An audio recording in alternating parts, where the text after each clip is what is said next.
In South Korea, there is one afternoon when planes are ordered out of the sky. The stock market opens late. Offices change their hours. Police escort students through traffic. More than 500,000 teenagers are taking the Sunyung, the national college entrance exam, and the country is protecting the English listening section from airplane noise. That sounds extreme. But if one test could influence your university, your first job, your income, and even how your family is judged, you would want the planes to shut up too. So why does exam season feel so much harsher in places like South Korea, China, and Japan than it does in much of the West? The lazy answer is culture. The real answer is that these countries built something closer to an academic tournament. First, let's take a look at the gate. In China, most students take the gaokao. South Korea has the sunyung. In Japan, students may take several entrance exams, sometimes starting before high school. The tests are different, but they all do something similar. They turn years of schoolwork into a score. That single score can decide which schools will even consider you. And yes, Western students take college exams too. The United States has the SAT and ACT. Britain has A-levels. The difference is how much of a student's future gets placed behind the result. An American university may combine test scores with grades, essays, activities, recommendations, and personal background. Different schools across the West weigh their criteria differently. The point is, the risk is spread across several gates. A weak SAT score can often be retaken or balanced by the rest of a student's record.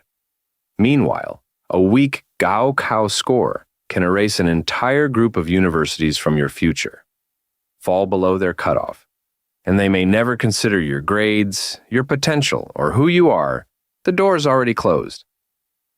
Maybe that still doesn't sound catastrophic. Attend another university and move on. Except the university hierarchy doesn't end at bragging rights. In these countries, the universities form a steep public ladder. A small group of elite universities feed many of the most desirable jobs in government and major companies, while the rest of the universities lead to less comfortable jobs. In Japan, high schools themselves are often judged by how many students they send to top universities.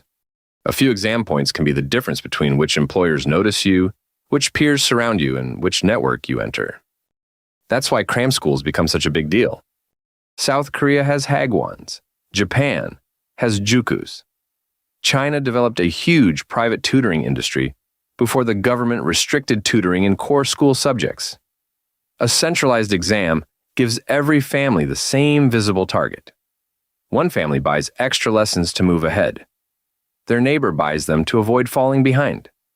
Soon, the advantage disappears because everyone is doing it, while the longer school day and the bill remain. So why does the system have to be this way? Because a test can feel fair. For hundreds of years in China, doing well on government exams could help someone rise in society. Wealthy families still had an advantage, but everyone understood the rule. Get a high score. Earn a better future. Modern entrance exams make the same promise. Every student answers the same questions, and the grader does not care who their parents know. The exam feels brutal. It also feels like the fairest judge in the room. So the difference is not that East Asian students are naturally more disciplined, or that Western students care less about their future. The deeper difference is how much opportunity gets forced through a narrow, highly visible ranking. As long as the system remains, families will keep organizing childhood backward from exam day. The exam culture looks irrational from the outside. Inside the system, almost everyone is making the rational choice. That is what makes it so hard to escape.